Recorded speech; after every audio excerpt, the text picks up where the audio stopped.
안녕하세요. 오늘은 278번째 시간입니다. 본문 말씀은 사도행전 15장입니다. 오늘 본문에는 초대교회 역사에서 빼놓을 수 없는 굉장히 중요한 사건이 등장합니다. 보통 이 사도행전 15장에 나타난 모임을 예루살렘 공의회라고 지칭하는데요. 초대교회 최초로 교회 지도자들이 함께 모여 중요한 이슈에 대해 논의하고 결정을 내린 회의였습니다. 초대교회사에 보면 이렇게 중요한 결정을 내렸던 공의회가 총 7번 등장을 하는데요. 여러분이 한 번쯤은 들어보셨을 니케아 신조 역시 325년 니케아 공의회에서 아리우스파를 단죄하면서 그리스도의 인성에 대해, 즉 하나님과의 관계가 어떠하냐에 대한 문제를 성경적으로 다시금 확립하면서 선언한 내용의 신조가 바로 이 니케아 신조입니다. 다시 오늘 본문으로 돌아와서 예루살렘 공의회가 열리게 된 배경부터 함께 살펴보겠습니다. 사도행전 9장에서 바울이 하나님의 은혜로 회심을 한 후에 그는 적극적으로 복음을 전하다가 이제는 자신이 유대인들에 의해 목숨의 위협을 당하는 처지가 됩니다. 그래서 자신의 고향인 다소에 가서 머물고 있었는데요. 그때 안디옥 교회에 파송받은 바나바가 다소에 머물고 있던 사울을 찾아가 그를 데리고 함께 안디옥 교회로 와서 교회를 섬기며 사역을 하게 됩니다. 이후 13장에서 두 사람은 성령의 인도하심을 따라 교회의 파송을 받고 1차 전도 여행을 떠나게 됩니다. 이 내용이 바로 14장까지 이어지는데요. 이 두 사람은 구브로의 섬을 거쳐 비시디아 안디옥에서도 전도하고 또 루스드라에서는 나면서부터 앉은뱅이를 고치는 기적을 베풀어 지역 사람들에게 신으로까지 추대받기도 했습니다. 그런데 자신들을 죽이려는 유대인들의 계략에 바울은 심지어 돌에 맞아 죽음에까지 이르는 경험도 하게 되죠. 여러 우여곡절을 경험하며 많은 지역에 복음을 전하고 교회를 세운 두 사람은 다시 안디옥으로 돌아옵니다. 이방인들이 마음을 열고 지역마다 교회가 세워지며 하나님의 역사를 강력하게 경험하고 돌아온 두 사람은 예기치 못한 문제를 마주하게 됩니다. 본문 1절에 어떤 사람들이 유대로부터 내려와서 형제들을 가르치되 너희가 모세의 법대로 할례를 받지 아니하면 능히 구원을 받지 못하리라 하니, 여기 등장하는 어떤 사람들이 구체적으로 누구였는지는 저자가 설명하고 있진 않지만 그들의 가르침으로 미루어 볼 때에 당시 Judaizers라고 불리었던 자들, 즉 구원의 조건으로 모세의 율법을 지켜야 하며 할례를 반드시 받아야 한다고 주장하던 이들이라고 추정됩니다. 여러분, 기독교 이단에 대해서 한 번쯤은 들어보셨을 거라 생각합니다.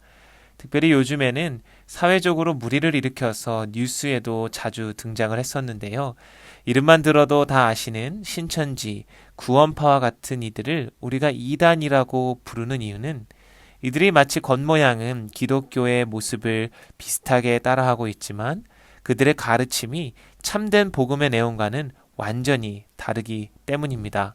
초대교회 시절에도 외부적으로 로마 정부의 종교 탄압과 박해와 더불어서 교회 내부적으로 이런 잘못된 가르침을 전파하며 성도들을 유혹하는 이단들의 공격이 참 많이 있었습니다. 사도 바울은 갈라디아서에서도 다른 복음을 전하는 무리들이 있었다라고 설명하면서 그러한 잘못된 가르침에 절대로 현혹되지 말 것을 성도들에게 권면하죠. 다른 복음은 없다. 하늘로부터 온 천사라도 다른 복음을 전한다면 저주를 받을 것이다. 아주 강하게 이야기합니다. 다시 오늘 본문의 안디옥 교회 상황으로 돌아와 보면요.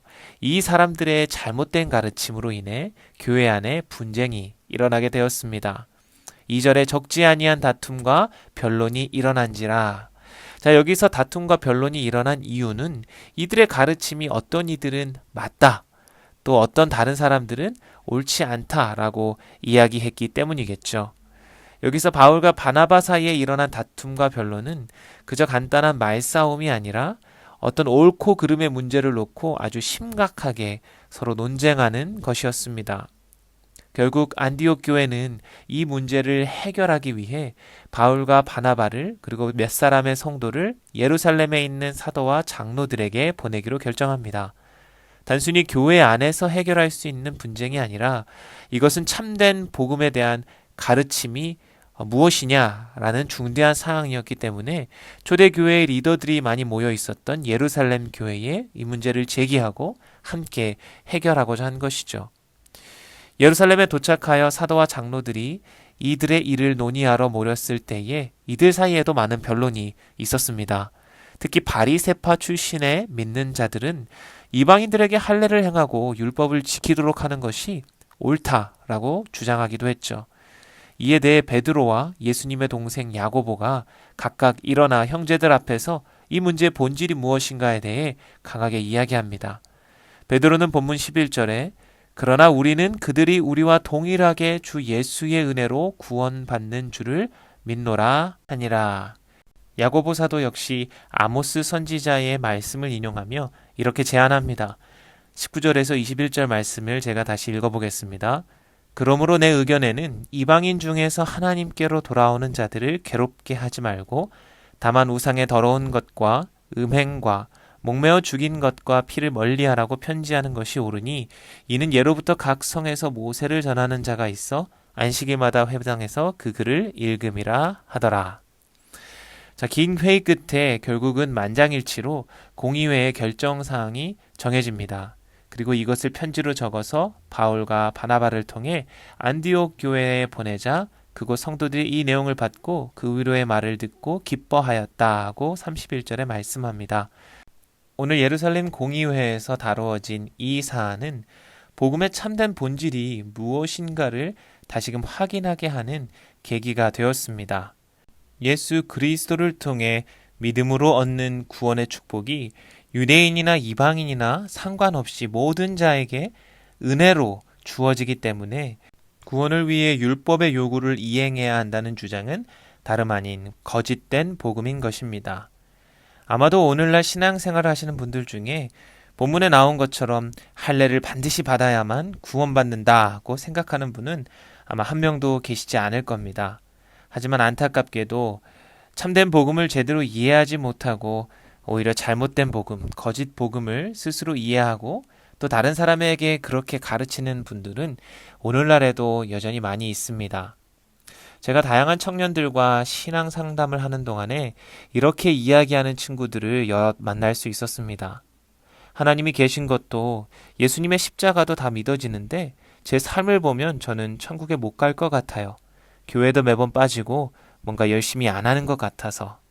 이렇게 이야기하는 청년의 마음속에는 하나님의 은혜로 예수를 믿음으로 구원받는 것이 아닌 내 모습, 나의 경건생활이 하나님 보시기에 어떠한가, 그리고 그것이 어떤 특정 레벨에 도달해야만 구원을 받을 수 있다라고 스스로 잘못 생각하고 있는 것이겠죠.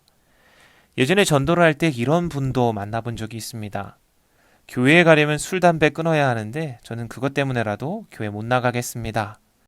이분 역시 기독교인은 뭔가 정결한 생활을 해야 하고 그것으로 구원을 받는 것이라고 오해하고 있는 것일 수도 있겠죠. 여러분도 혹시 교회 생활을 열심히 안 하면 하나님이 나를 미워하셔서 구원받지 못한다고 생각하고 계신가요?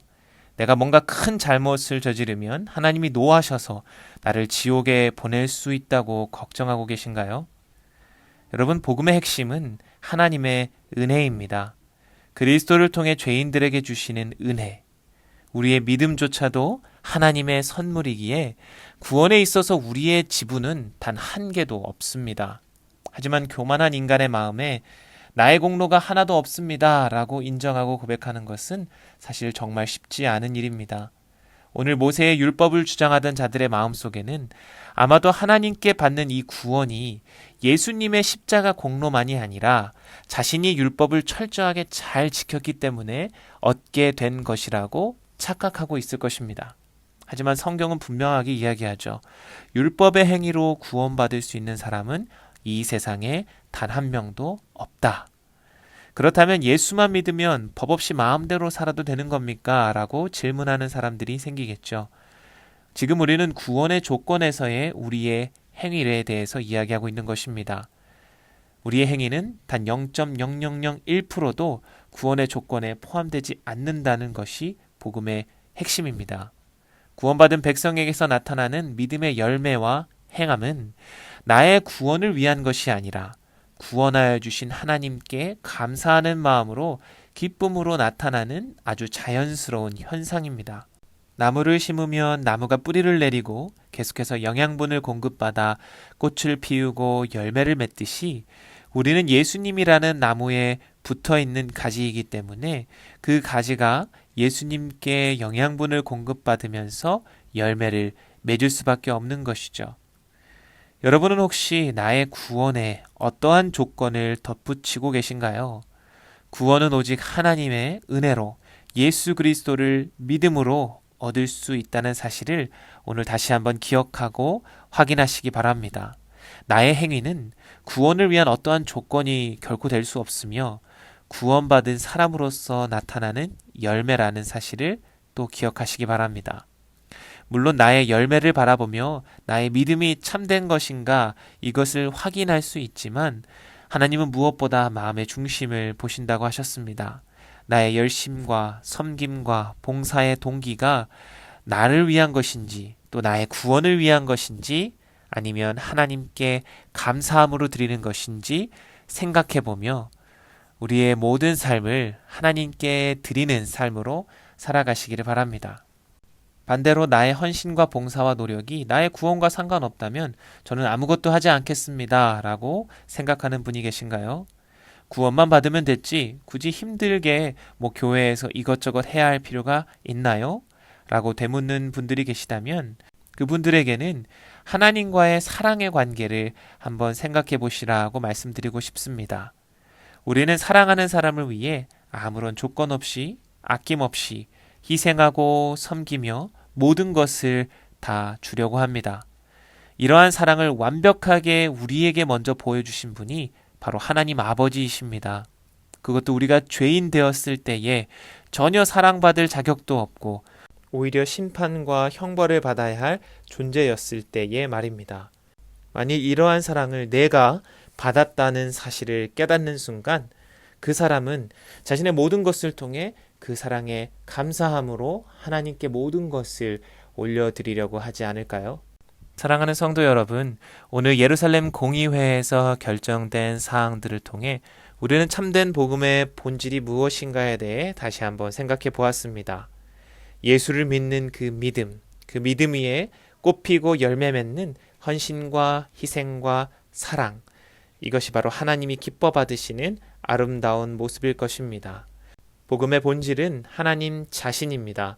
그분의 사랑, 은혜, 예수 그리스도를 통한 희생, 오직 믿음으로 의롭다 칭하여 주시는 그 축복, 이것을 제대로 깨닫는 사람만이 올바른 신앙생활을 할 수가 있습니다. 참된 복음의 이해 없이 교회 생활만 하시는 분들이 주위에 계시다면 이 복음을 함께 나누어 주셨으면 좋겠습니다. 복음의 감격과 은혜 없이 교회 생활만 하다 보면 결국은 중요한 순간에 하나님을 등지고 교회를 떠나가기 때문입니다. 부디 우리에게 주신 이 귀한 복음의 진리를 깨닫고 그 은혜로 하루하루를 감사함으로 힘차게 살아가시는 저와 여러분들이 되시기를 주님의 이름으로 축복합니다. 기도하시겠습니다. 살아계신 하나님 아버지 감사합니다. 오늘 사도행전 15장 말씀을 통해 하나님께서 우리에게 주시는 은혜의 말씀을 깨닫게 하시니 감사합니다.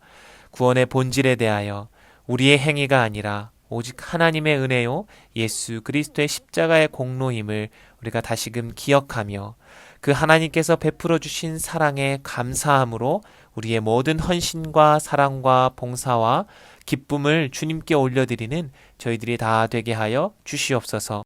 아직 이 복음의 본질을 온전히 깨닫지 못한 지체들이 있다면 주께서 그 마음을 열어 깨닫게 하여 주시고 오직 하나님만 바라보며 살아가는 저희들이 다 될 수 있도록 주여 인도하여 주시옵소서.